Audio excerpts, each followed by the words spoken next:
할렐루야, 아멘. 귀한 예배 자리에 오신 여러분들 주님의 이름으로 환영하고 축복합니다. 우리 현장에서 또 가정에서 온라인으로 예배하는 우리 모든 공동체 여러분, 우리 함께 인사 나눌 때에 좌우 옆에 계신 분들 바라보시면서 사랑하고 축복합니다 이렇게 한번 인사 나눠볼까요? 사랑하고 축복합니다. 저희가 계속해서 매주 화요일에 우리 예수님을 만난 사람들, 예수님을 만남으로 또 인생의 귀한 은혜들을 체험하였던 우리 성경의 인물들을 함께 살펴보고 있습니다. 오늘은 우리 마리아의 이야기를 함께 들어보게 될 텐데요. 우리가 늘 하나님 앞에서 귀한 은혜들을 받습니다. 하나님께서 우리의 삶의 구석구석까지 주님의 은혜로 채워주십니다. 오늘 밤에도 역시 마찬가지이고요. 또 우리가 주님 찬양하는 동안, 또 예배하는 동안 우리의 모든 시간 가운데 주님께서 분명히 함께 하시리라 믿습니다. 중요한 것은요, 주님은 늘 우리에게 그렇게 풍족히 풍성하게 주길 원하시는데 과연 우리는 주님께 얼마만큼 우리의 마음을 내어드리는가? 나는 주님께 얼마만큼 내 삶을 내어드리며 예배하고 또 주님의 그 길을 따르고 있는가 한번 돌아보게 됩니다. 주님이 우리에게 모든 것을 주신 것만큼 오늘 우리가 이 시간 예배할 때에 우리의 삶을 다하여서 우리의 온 마음을 다하여서 주님께 최고의 것을 내어드리며 예배할 수 있는 귀한 밤 되기를 소망합니다. 우리가 그렇게 믿음으로 결단하면서 이 시간 우리 함께 찬양하도록 하겠습니다.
완전하신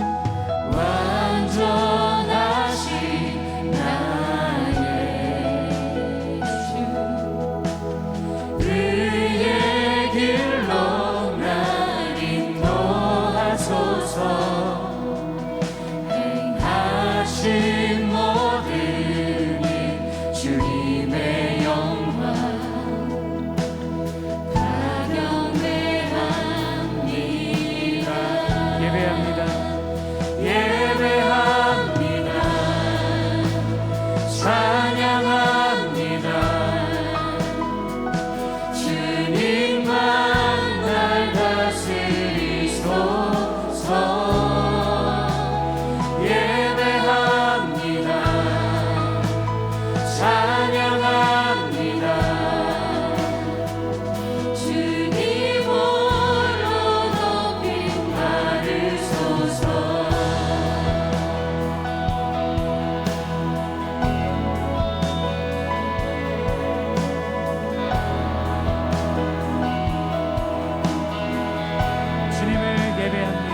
완전하신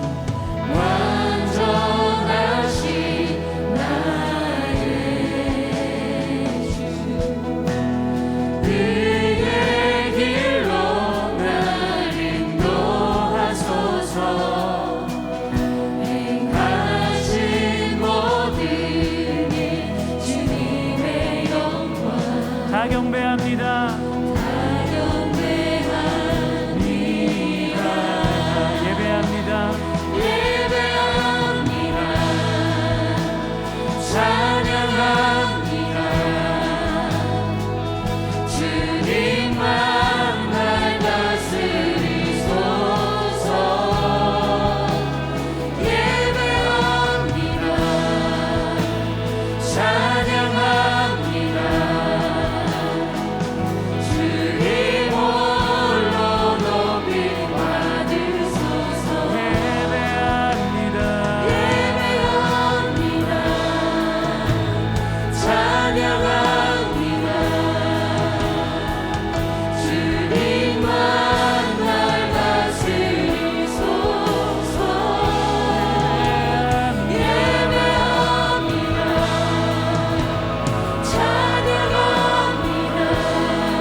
다시 한번 고백합니다. 예수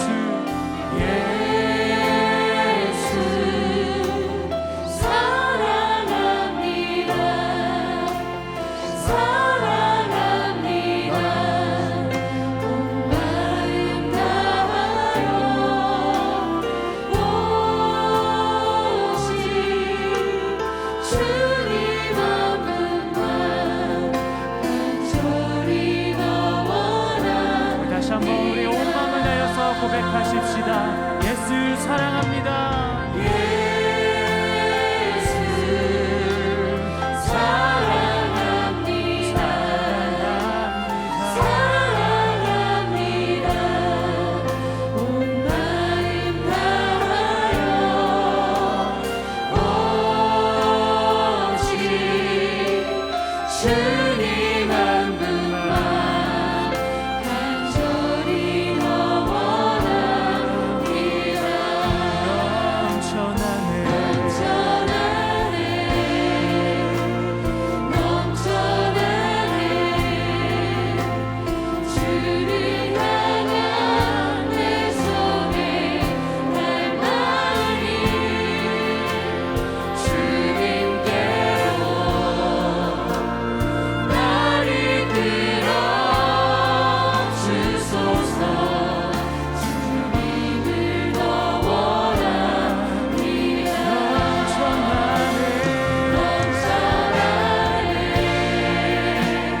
넘쳐나네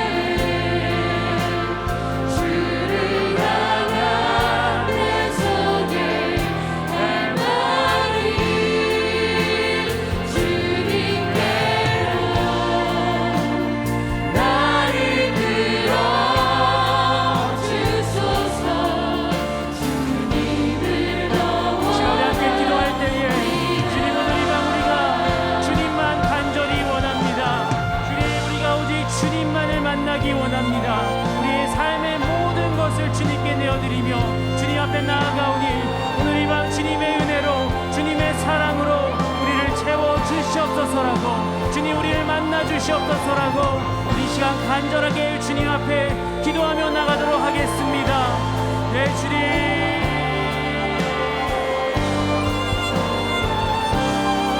주님 오늘 이 밤 우리가 주님 앞에 나갑니다. 우리의 삶을 다하여 우리의 전심을 다하여 우리의 갈급함을 주님 앞에 내어드리며 우리 주님만을 갈망하며 나아갑니다. 주님 이 시간 우리의 마음을 만져주시옵소서. 주님 오늘 이 밤 주의 말씀을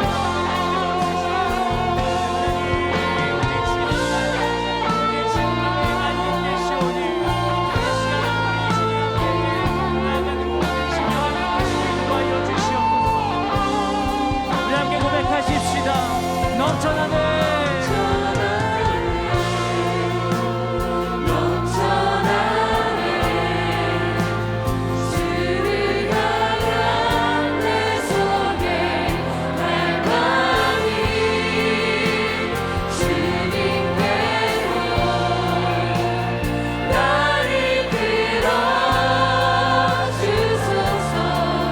주님을 더 원합니다.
주시는 주님 앞에 감사의 박수와 영광의 박수 올려드리며 나아갑니다.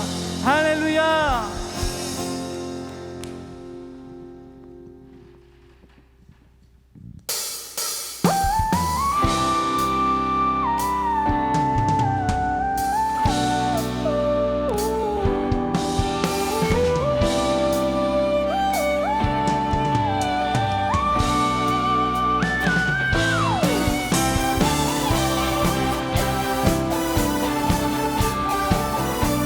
목소리 높여 기쁨으로 우리의 새 노래로 주님을 찬양하겠습니다. 할렐루야. 우리의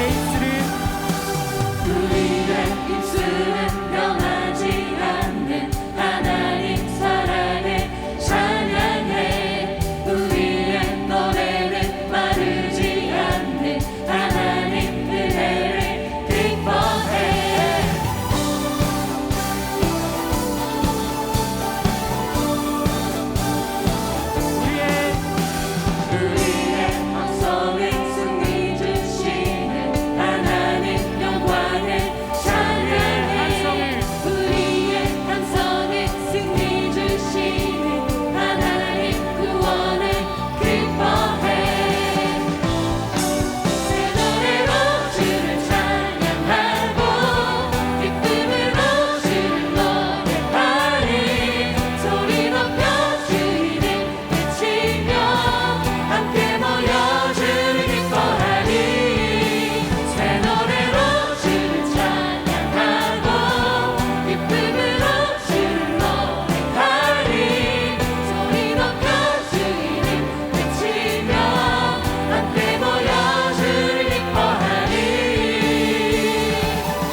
우리의 입술은 변하지 않는 하나님 사랑을 찬양해. 우리의 노래는 마르지 않는 하나님 은혜를 기뻐해. 우리의 목소리 온 땅 비추는 하나님 영광을 찬양해. 우리의 함성은 승리 주시는 하나님 구원을 기뻐해. 새노래로 주님을 찬양하십시다. 노래로 주를 찬양하고 기쁨으로 주를 노래하리. 소리 높여 주 이름 외치며 함께 모여 주를 기뻐하리. 새 노래로 주를 찬양하고 기쁨으로 주를 노래하리. 소리 높여 주 이름 외치며 함께 모여 주를 기뻐하리. 새 노래로 주를 찬양하고 기쁨으로 주를 노래하리. 소리 높여 주 이름 외치며 함께 모여 주를 기뻐하리. 새 노래로 주를 찬양하고 기쁨으로 주를 노래하리. 소리 높여 주 이름 외치며 함께 모여 주를 기뻐하리. 지극히 높은 주의 영광이 지극히 낮은 우리와 함께 어둠이 감출 수 없는 사랑 이곳에 흐르네. 지극히 높은 주의 영광이 지극히 낮은 우리와 함께 어둠이 감출 수 없는 사랑 이곳에 지극히 높은 주의 영광이 지극히 낮은 우리와 함께 어둠이 감출 수 없는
감사의 박수와 영광의 박수 올려드리며 나아갑니다. 할렐루야.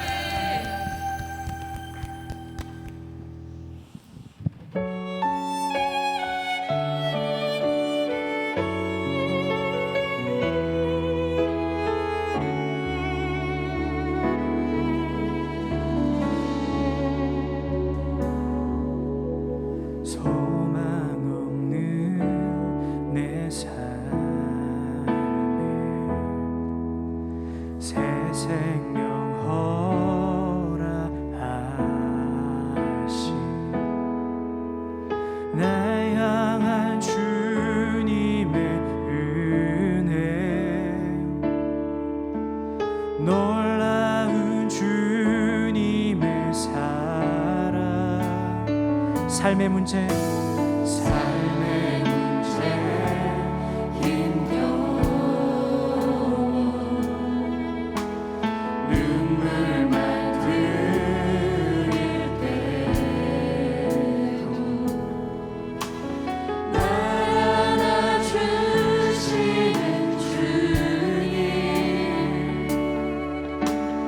한없는 주님의 사랑 날 찬양하네 나의 믿음 주께 드려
기도하겠습니다. 하나님 감사합니다. 오늘 이 밤도 저희들 함께 이 자리에 나와 또 영상으로 주님 앞에 예배드립니다.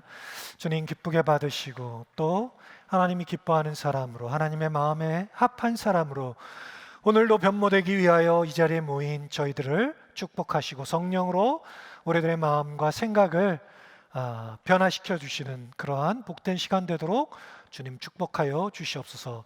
예수님의 이름으로 기도드렸습니다. 아멘. 네, 화요 예배 이 찬양을 드릴 때마다 참 그런 생각이 듭니다. 많은 분들이 나와서 같이 이 찬양을 함께 하면 얼마나 좋을까 그런 생각을 하게 됩니다. 사실 뭐 찬양이라는 것이 자칫 잘못하면 우리의 만족을 위한 그런 음악이 될 수가 있습니다.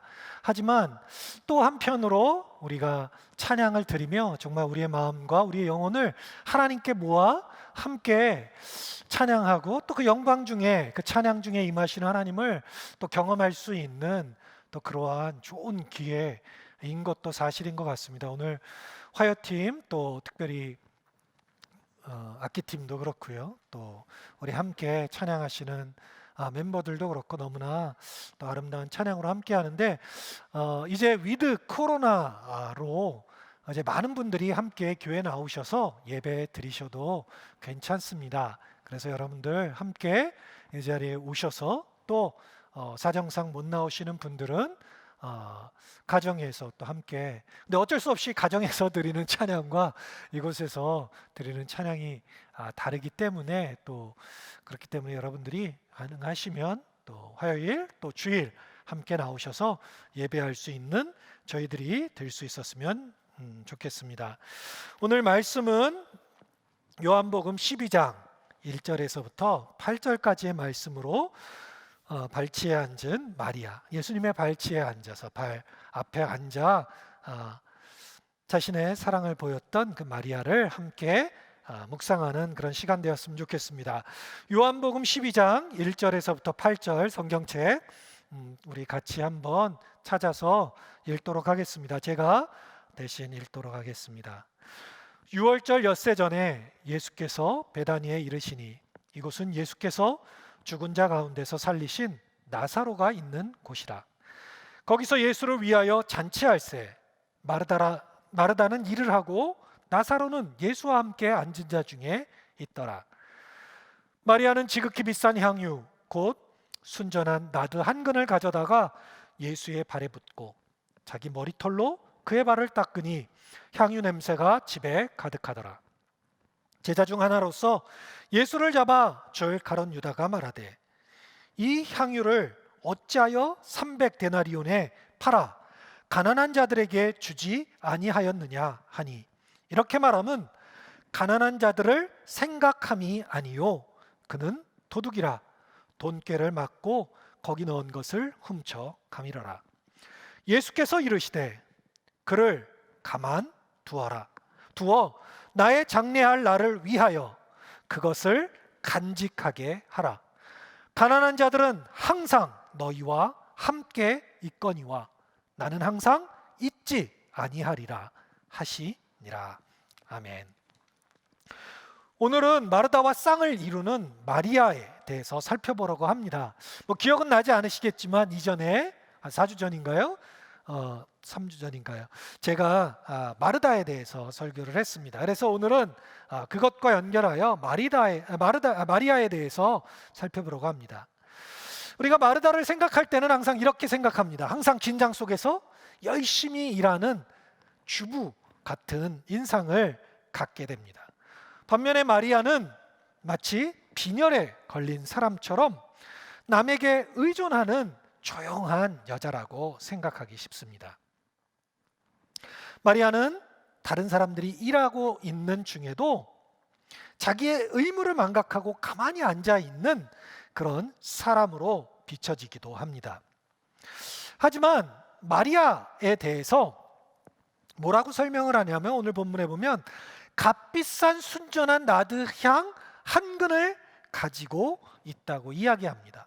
뭐 너무 많은 해석일지 모르겠지만 그녀는 아무것도 하지 않은 채 가만히 있는 그런 여자는 아니었다고 하는 것입니다. 여러분 잘 알다시피 이 순전한 나드양 한 근은 굉장히 많은 비싼 그러한 돈이 있어야만 살 수 있는 그러한 양이었습니다. 그렇기 때문에 그녀가 그냥 집안에서 가만히 앉아 있는, 아무것도 하지 않고 다른 사람에게만 의존하는 그런 여자는 아니었을 것이라고 하는 것입니다. 그렇다면 이 이야기의 요점은 무엇입니까? 마르다와 마리아의 요점은 마르다에게는 충분한 접대가 힘들었다고 하는 것입니다. 그녀는 아무리 일을 해도 그곳에서 만족함을 누릴 수가 없었다는 것이죠.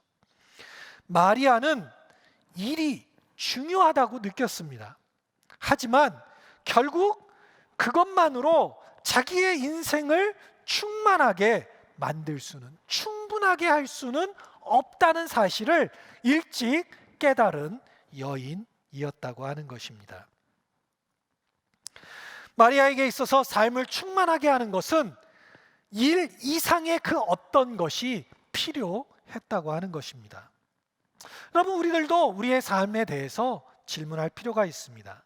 우리의 삶을 충만하게 하는 것, 우리의 개인의 삶을 정말 풍요롭게 하는 것, 그것이 무엇인지에 대하여 우리는 각자 대답할 준비가 되어 있어야 하는 것입니다. 그렇다고 해서 일이 꼭 그러한 일이 되지 말라고 하는 법이 없는 것은 아닙니다. 그러나 진정 우리의 삶을, 우리의 내면을, 우리의 영혼을 먹일 수 있는 일이 무엇인지에 대하여 깨어 있을 수 있는, 지각할 수 있는, 알아차릴 수 있는 그러한 눈이 우리들에게 필요하다고 하는 것입니다. 마리아는 예수님의 발치에 앉는 사람입니다.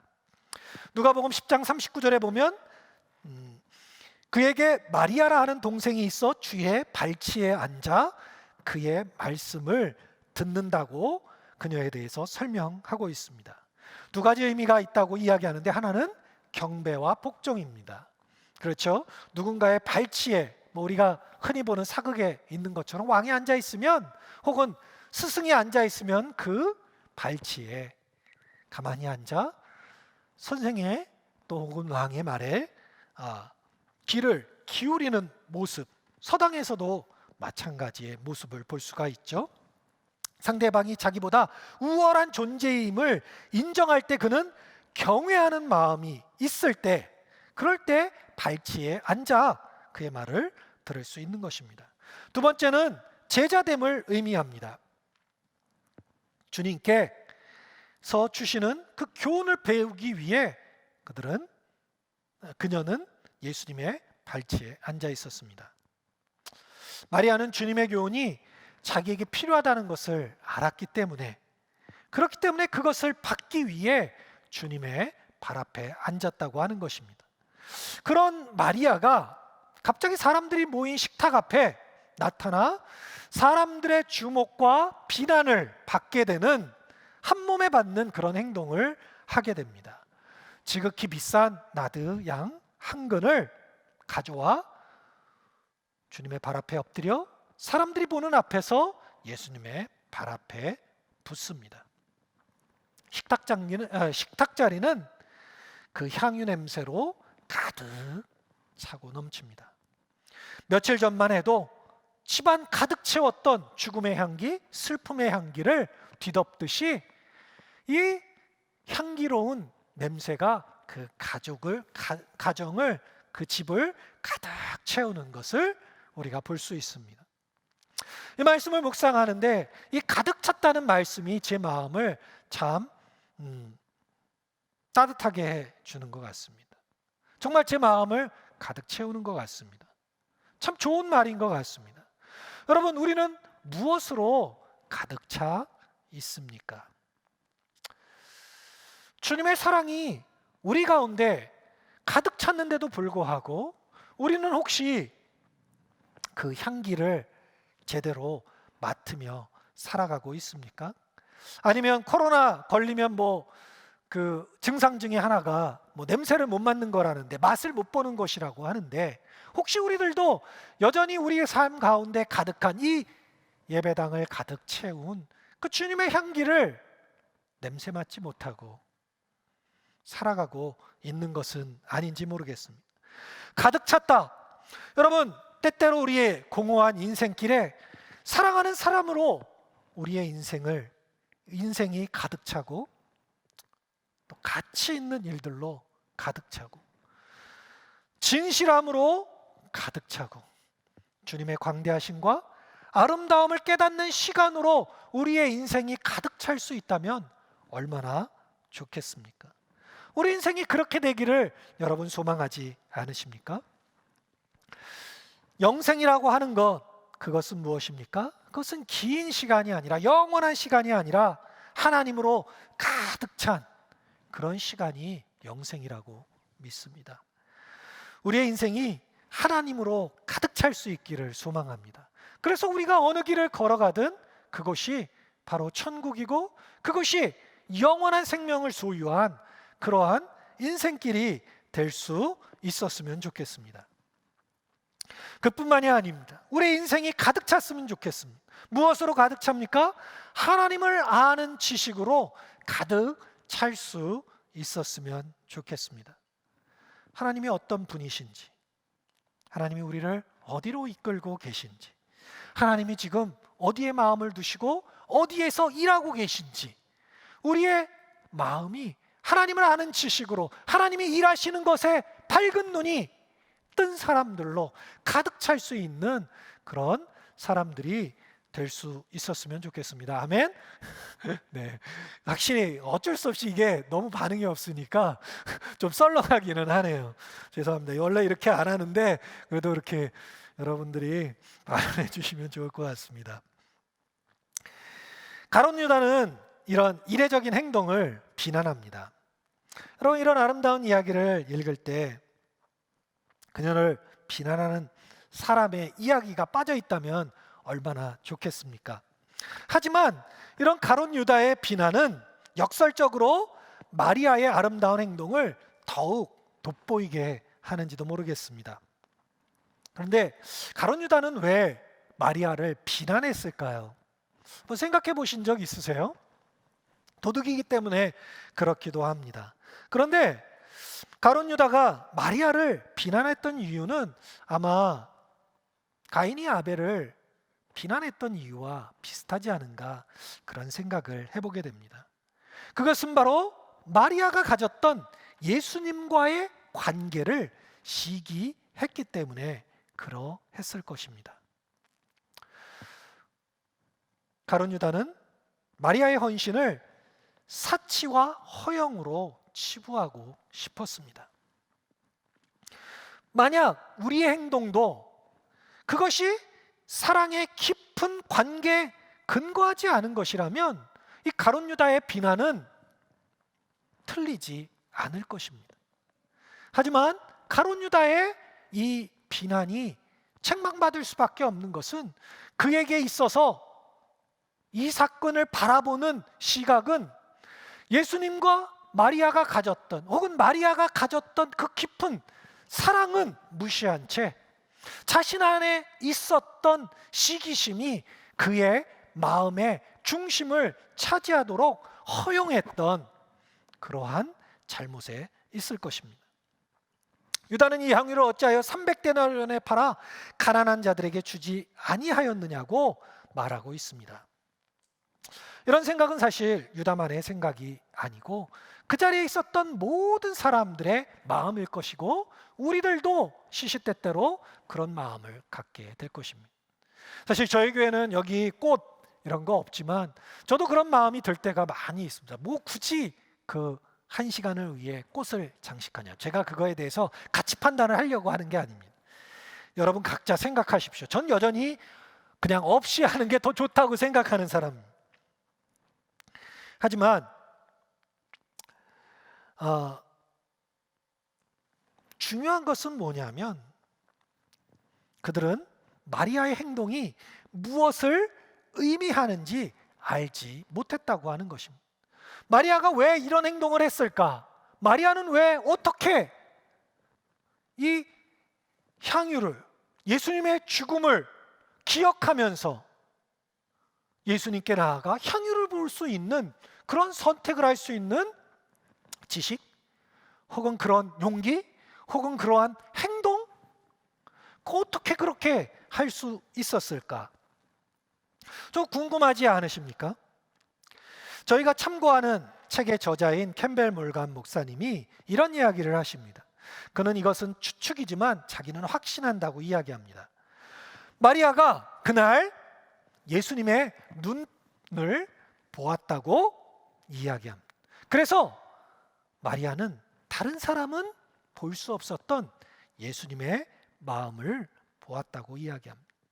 그녀는 예수님의 눈빛에서 십자가와 그 비극의 그림자를 보았기 때문에 그 눈빛을 보고 나아가 향유를 붓는 행동을 했다고 이야기를 합니다. 사실 예수님은 그 전부터 제자들에게 십자가 사건이 일어날 것이라고 말씀하셨습니다. 그렇게 여러 번 그런 이야기를 들었지만 오늘 본문에 나와 있는 것처럼 이곳의 분위기는 죽은 자 가운데 살리신 나사로가 있던 집에서 예수님을 위해서 예수님이 일으키신 그 기적을 축복하며 축하하며 했던 잔치이기 때문에 사람들은 그저 즐거움에 가득 찼을 것입니다. 그런데 주님의 슬픔을 예민하게 깨달은 사람은 마리아 한 사람이었다고 하는 것입니다. 마리아가 예수님의 그 눈빛을 바라보며 그녀의 행동을 볼 때 그녀는 마음속에서 이렇게 외쳤을 것이라고 이 목사님은 얘기하고 있습니다. 주님이 입으신 슬픔의 옷의 가장자리라도 만지며 주님을 향한 나의 슬픔을 표현할 수만 있다면 얼마나 좋을까? 내가 주님의 저 슬픔에 참여할 수만 있다면, 그 마음을 내가 알고 있다고 표현할 수만 있다면 얼마나 좋을까? 그녀는 그 마음을 느끼고 예수님께 다가갔다고 하는 것입니다. 그리고 그녀는 자신이 가지고 있는 가장 소중한 것, 죽음을 위해 가장 값지게 사용될 수 있는 나드양 향유를 예수님께 뿌리게 됩니다. 그렇지만 바로 그 순간에 제자들은 그녀의 행동을 낭비로 규정해 버립니다. 하지만 주님은 전혀 다른 판단을 내리셨습니다. 그녀가 보인 행동을 정당하다고 하셨고 주님의 장례의 날과 연결하여 주님께서 그것을 그냥 놔두라고 말씀하심으로써 그녀의 행동이 온전했다고, 정당하였다고 입증해 주셨습니다. 그녀는 주님의 입으신 슬픔의 옷의 가장자리를 만진 것이었고 주님은 그녀의 마음을 이해했다고 말씀해 주셨습니다. 여러분은 이러한 이 목사님의 이 해석에 대해서 어떻게 생각하시는지 모르겠습니다. 마리아는 정말 예수님의 눈빛을 보며 무엇인가를 느꼈을까요? 저는 이 목사님의 통찰에 매우 공감합니다. 그리고 특별히 마리아가 예수님의 눈빛을 유난히 주목했다는 그 말에 심히 동감하지 않을 수가 없습니다. 왜냐하면 저에게도 그런 경험이 있기 때문에 그렇습니다.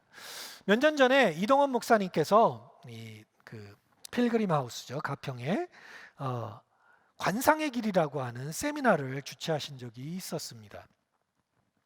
몇 년 그 세미나를 하셨는데 우리나라에서 몇몇 분들이 하도 이게 뭐 이단이다 이런 비판을 하셔가지고 결국 포기하시고 지금은 철로역정이라는 거를 이제 코로나 전까지는 하셨는데, 이 세미나에 참여를 해서 이런저런 시간을 갖게 되었습니다. 침묵하고 또 말씀도 있고 묵상하고 이콘이라고 이런 이렇게 성경을 그린 그런 그림도 묵상을 하고 또 뭐 산책도 하고 기도도 하고 또 강의 그런 것들 뭐 관상에도 혹은 렉시오 디비나에서 대해서 강의도 듣고 그런 시간이 있었는데요. 이제 마지막 이제 돌아가면서 소감을 이야기를 나누고 소감을 나누고 마지막으로 이런 시간을 갖는 시간이 있었습니다. 다 일어나서 이제 아무나 만나고 손을 잡고 그 사람의 눈빛을 보면서 그 사람을 위해서 기도해 주는 그런 시간이 있었습니다. 근데 그곳에 그래서 제가 누구를 만났냐면 이전까지는 한 번도 그분을 잘 몰랐었는데 그분을 우연히 이제 근처에 앉아가지고 손을 딱 잡았는데 그분이 누구였냐면 온누리교회에서 옛날에 십자가의 도라고 하는 강의를 한 적이 있습니다. 한 30년 전인가요? 제가 대학인 청년 때 하여튼 굉장히 많이 하던 그런 강의였었습니다. 근데 그분께서 이 세미나에 참여하셨더라고요. 당시에는 뭘 하셨었냐면 그 이후에 시카고에 가셔서 이민 목회를 하시다가 이제 중간에 한국에 오셔서 이 세미나에 참석하셨던 겁니다.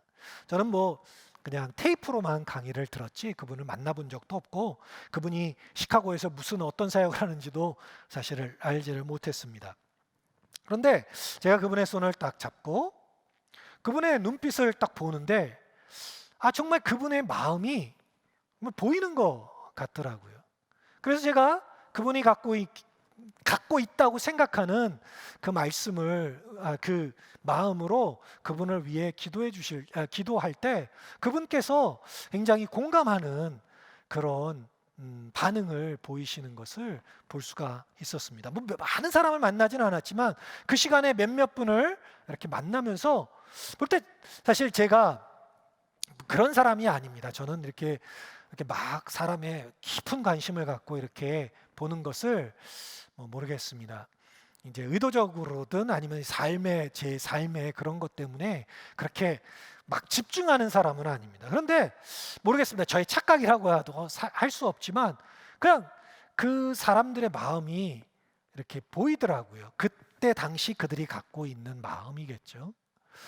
그러면서 이런 경험을 통해 저는 이 말씀을 이 목사님이 할 때 마리아가 예수님의 눈빛을 통해 예수님이 갖고 계셨던 그 슬픔을 정말 보았구나 그런 확신을 가질 수가 있었습니다. 좀 항상 그런 의문이 있었거든요. 마리아는 무슨 연유로 인해서 무슨 단서가 있었길래 어떻게 이것을 알고 이 향유를 갑작스럽게 붓게 되었을까 그런 궁금증이 있었는데 이 말씀을 보고 또 제 경험을 떠오르면서 정말 마리아가 예수님 눈빛 안에서 그러한 마음을 읽을 수 있었겠구나 하는 그런 생각을 하게 되었습니다. 저는 우리들도 여러분 사랑하면 눈빛을 보고 그 사랑의 마음을 이렇게 읽을 수 있지 않습니까? 연애를 하거나 결혼하고 난 다음에 좀 쉽지 않지만 하여튼 그렇지 않습니까? 농담을 하는 건데 네. 참 어렵습니다. 농담을 안 하던 사람이 이렇게 하면 참 어렵더라고요. 어쨌든 말이 필요 없이 서로의 눈빛으로 읽어줄 수 있는 그런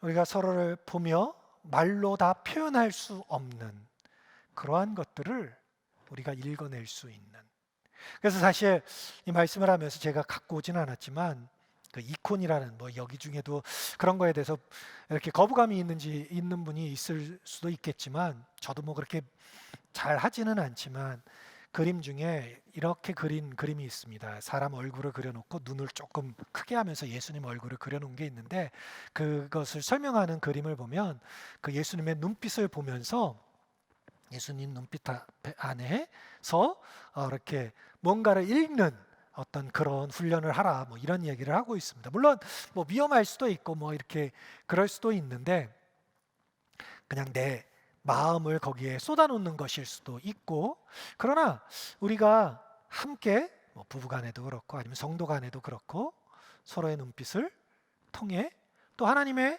눈빛은 없으시지만 우리가 말씀을 통해 하나님의 눈빛을 읽는 그 마음으로 정말 하나님의 마음을 또 읽어낼 수 있고 내 안에 있는 나도 잘 표현하지 못하는 말로 말할 때 뭔가 허전해지는 그러한 마음을 하나님께서 읽어내시는 그러한 경험들을 우리가 할 수 있다면 얼마나 좋을까? 우리가 서로에게 그런 존재들이 될 수 있으면 얼마나 좋을까 하는 그런 생각을 하게 됩니다.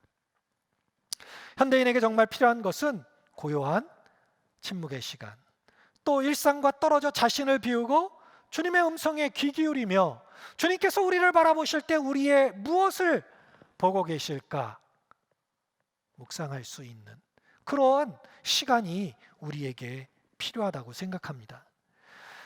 천주교에서는 이런 거를 피정이라는 이름으로 하는데, 이제 우리는 리트릿이라는 말로, 그러니까 수련회 이렇게 참 많이 말을 하는데요. 우리의 수련회는 주로 이제 가서 무슨 사경회나 여러 가지 활동이나 그런 것도 필요합니다. 청소년들에게는 특별히 그런 게 필요한 것 같습니다. 근데 우리 현대인들에게는 정말 조용히 숲속을 걸으며 아니면 물가를 걸으며 홀로 하나님과 묵상하고 또 함께 모여 침묵 가운데 기도의 자리로 나아가는 그런 시간이 될 수 있었으면 좋겠습니다. 여러분 중에 돈이 많으시면 어디 좀 조용한 산속에 여러분 이름으로 그러한 조용한 묵상의 자리를 좀 만드셔서 우리 교인들이 가서 그러한 영적인 우리의 영혼을 이렇게 먹일 수 있는 그런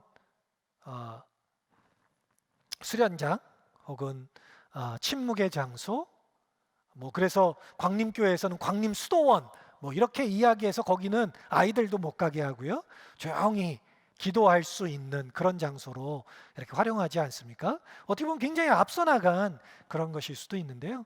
우리 교회도 이제 우리 성도님들이 다 바쁜 와중에 또 자녀들과 또 직장에서 다양하게 굉장히 바쁜 일상을 보내고 있는데, 한 토요일만큼이라도 1년에 두세 번의 토요일만큼 한 8시간만이라도 그렇게 조용히 숲에 들어가 하나님과 독대하며 하나님이 나를 향해 집중하시는, 또 나도 주님을 향해 집중할 수 있는 그러한 좋은 영적인 그런 안식의 시간을 가질 수 있는 기회가 있으면 얼마나 좋을까 하는 그런 바람이 있습니다. 여러분, 돈 많이 버시면 꼭 다른 것도 좋지만 그런 것에 대한 관심도 가져주시기를 주님의 이름으로 부탁을 드립니다.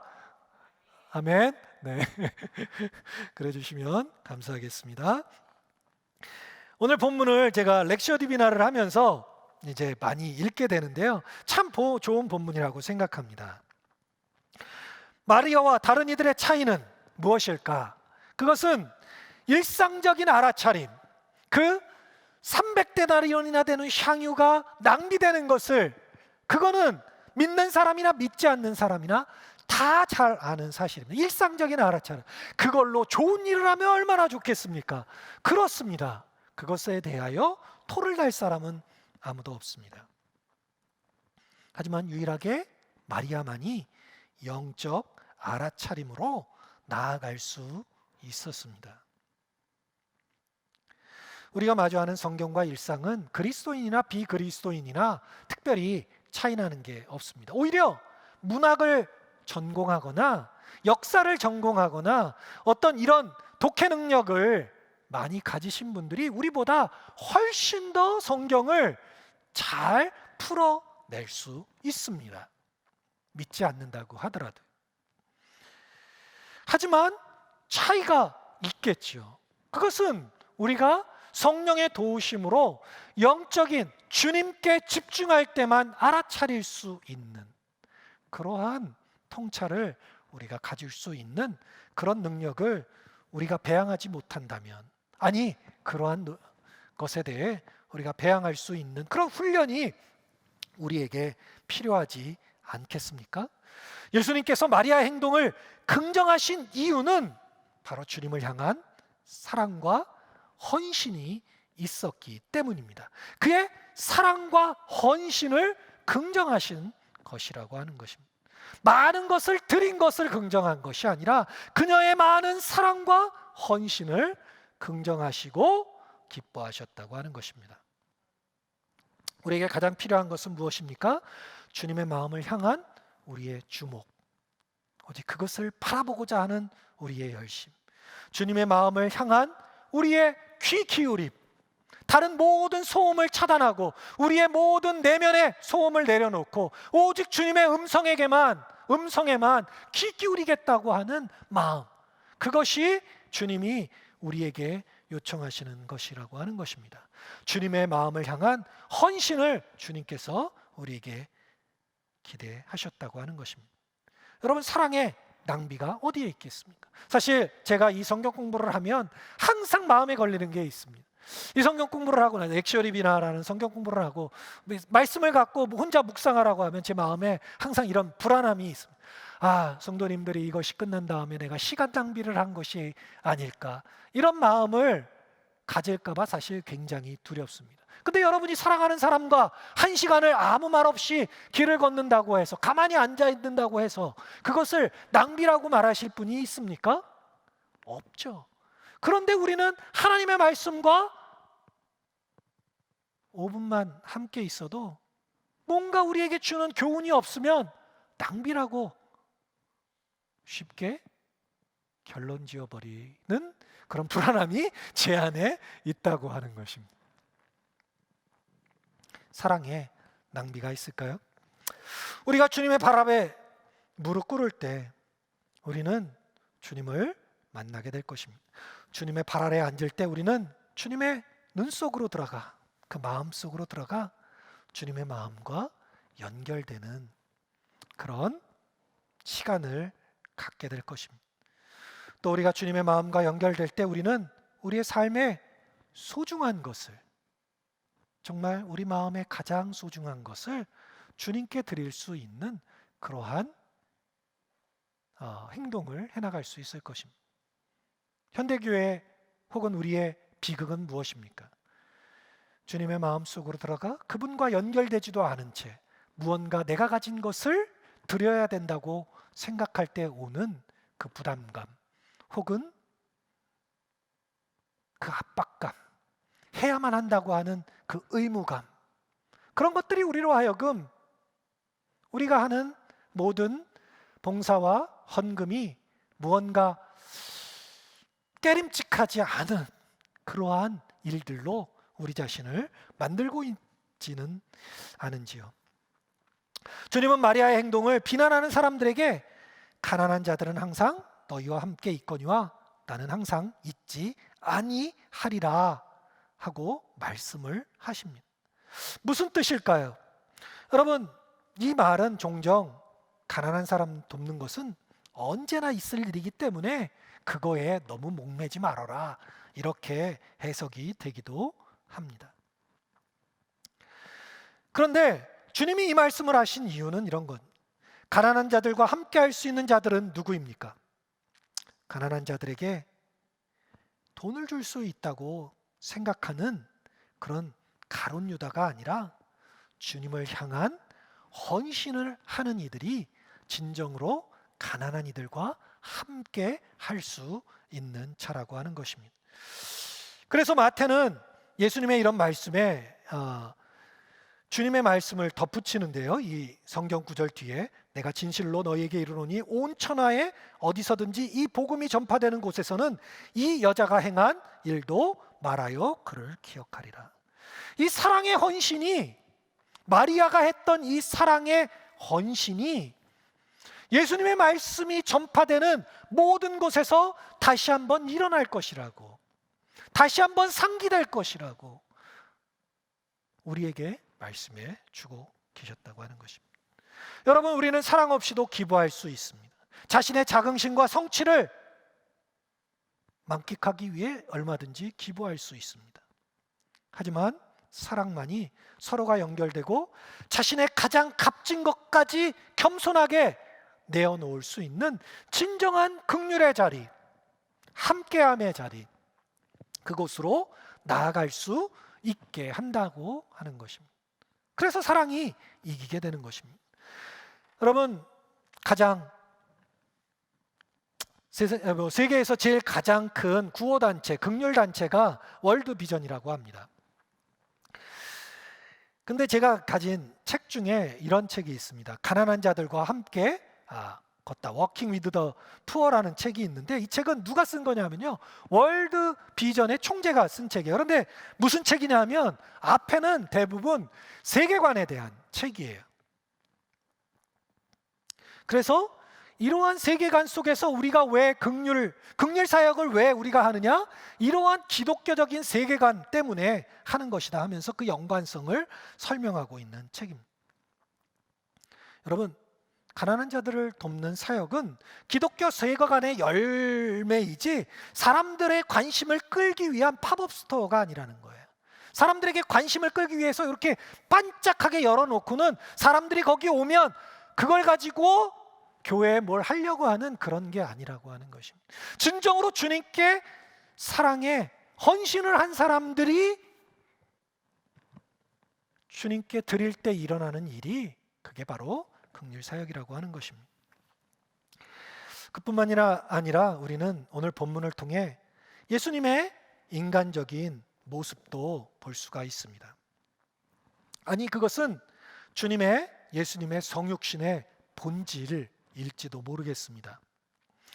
여러분, 우리가 주님의 성육신을 강조하는 이유 중에 하나는 주님이 아무런 감정적 지지나 연대도 필요 없이 그냥 나의 달려갈 길을 홀로, 그 십자가를 향해 홀로 묵묵히 걸어가는 고독한 용사가 아니시기 때문에 그렇습니다. 주님은 마리아가 보인 사랑과 신뢰가 필요하셨던 분이십니다. 주님은 그런 사랑과 신뢰를 긍정하신 분이십니다. 모든 사람들이 자신을 거부할 때도, 사방으로 우겨싸움을 당할 때도 자신을 섬기는 마르다도 필요하셨고 나사로도 필요하셨고, 그러나 무엇보다도 자기 마음을 함께하는 마리아가 필요하셨던 것입니다. 이것은 우리들도 마찬가지입니다. 신앙의 용사로서 아무런 사람의 도움도 필요 없이 묵묵히 자신의 길을 여러분이 갈 수도 있습니다. 그러나 우리는 서로의 돌봄과 사랑이 필요한 사람들입니다. 서로를 향한 신뢰가 필요하고, 그러한 신뢰 속에서 자라나야만 하는 사람들입니다. 사랑을 주고받고 신뢰를 주고받고, 그럼으로써 보다 더 그리스도인다워질 수 있는 그런 사람들입니다. 우리가 악한 세상에 살면 살수록, 소위 말해 종말이 다가온다고 하는 그러한 긴박감 속에 살면 살수록, 우리가 연약하면 연약할수록 더더욱 우리의 마음을 알아주고 우리를 신뢰해주고 우리를 지지해 줄 사람이 필요합니다. 그러나 오늘날은 점점 그럴수록 자기의 길로 들어서려고 하는 문화가 팽배하니 이 도대체 어찌된 일인지 잘 모르겠습니다. 우리가 주님과의 이 깊은 교제, 또 우리의 이해를 뛰어넘는 우리 마음의 그런 변화, 그리고 또 영적 연결이 이루어질 때 우리는 단지 예수님의 기적과 즐거움에만 참여하는 사람들이 아니라 주님의 십자가 그 고난에 동참할 수 있는, 남은 십자가를 짊어질 수 있는 그러한 힘을 얻는 공동체가 될 수 있을 것입니다. 사실 이런 말은 좀 하기가 부끄럽긴 한데, 제가 이제 캐나다에 가서 공부를 할 때 이런저런 공동체에 대해서 이제 관심을 갖기도 하고, 신앙이라는 것이 공동체가 필요하다, 그런 뭐랄까요, 공부 혹은 관심, 또 그런 것들을 좀 이렇게 관심 있게 보았습니다. 그런데 제가 이런 공동체를 이렇게 바라보면서 느끼게 되는 것은, 요즘 이런 시간들을 통해 느끼게 되는 것은, 우리 안에 이러한 교제가, 우리 성도 안에 이런 교제가 깊이 있지 않으면 우리가 말하고 있는 이 공동체라는 것은 분명한 한계가 있는 공동체밖에는 될 수 없다고 하는 것입니다. 그냥 너 하나 흉내내는 그런 공동체가 아니라, 아니 그런 공동체는 사실 하지 않아도 상관없을 것입니다. 그러나 우리가 말씀 안에서 정말 서로의 눈빛을 바라볼, 그렇잖아요. 지금 제가 우리 인사할 때 서로 눈빛을 보면서 인사해 주세요 그러면 어떻게 여러분 해요? 그냥 대충 이렇게 하죠. 근데 정말 서로의 눈빛을 바라보면서 서로의 마음을 읽어주고, 또 우리가 하나님의 눈빛을 함께 또 홀로 바라보며 내 마음과 주님의 마음을 함께 이해할 수 있는 그런 공동체가 된, 그런 말씀에 헌신된 그런 우리들이 될 수 있다면, 우리가 같이 살지 않아도 자연스럽게 정말 서로를 지지해 줄 수 있고, 물론 그것은 몸 행동으로 연결이 될 것입니다. 좀 그런 것에 대한 우리의 관심과 또 헌신이 있기를 소망합니다. 사실 하루아침에 이루어질 수 없기에 많은 훈련이 필요합니다. 그리고 서로가 필요합니다. 무엇보다 하나님에 대한 신뢰가 필요합니다. 왜냐하면 많은 시간이 필요하기 때문에 그렇습니다. 바라고 소망하기는 여러분들이 또 우리 교회가 이런 믿음의 여정, 하늘나라를 향한 이 여정에 함께하는 동반자가 되어 정말 우리가 이룬 성취를 뛰어넘는 그러한 충만함이 우리 인생 가운데 넘치고, 또 우리의 자녀들이 그런 충만함을 향하여 그들의 인생을 달려갈 수 있는 믿음의 귀한 자녀들이 될 수 있기를 주님의 이름으로 축원합니다. 우리 함께 기도하겠습니다.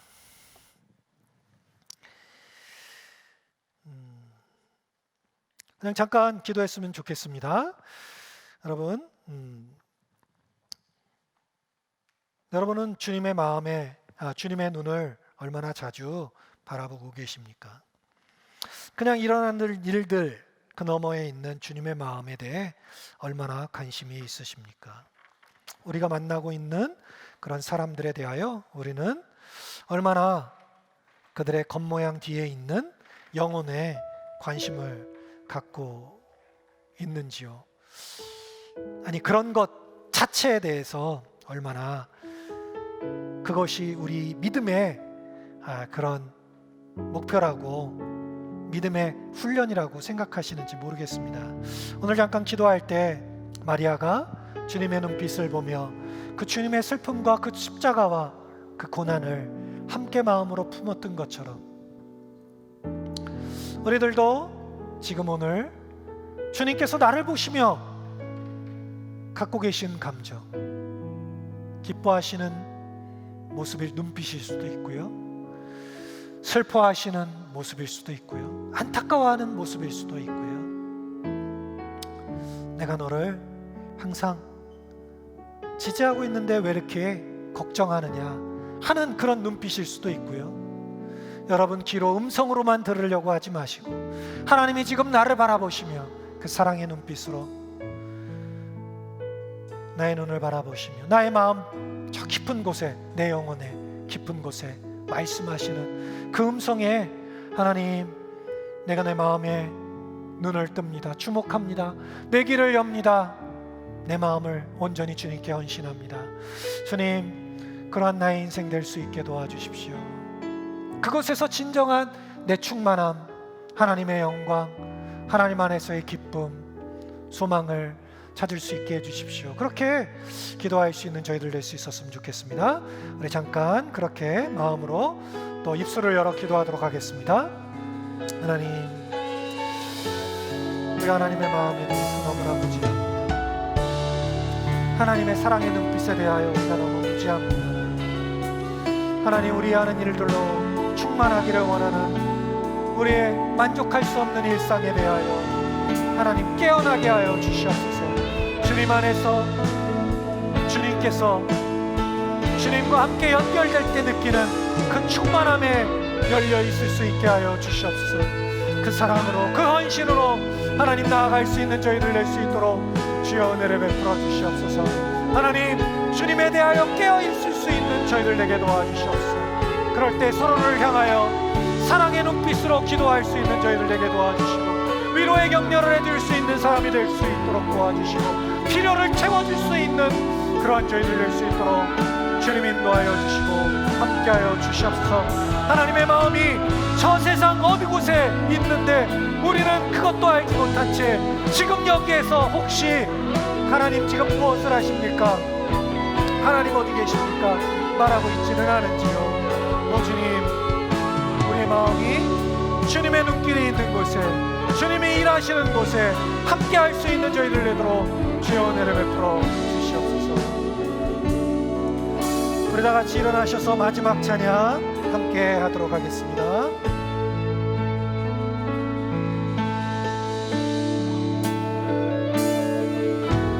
주 앞에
기도하겠습니다. 하나님, 우리가 이 땅을 살아가면서 합리적인 사람으로, 이성적인 사람으로, 다른 사람들에게 이상하다는 소리를 듣지 않는 사람으로 행동하고 또 살아오기 위해서 수많은 시간들을 보내왔습니다.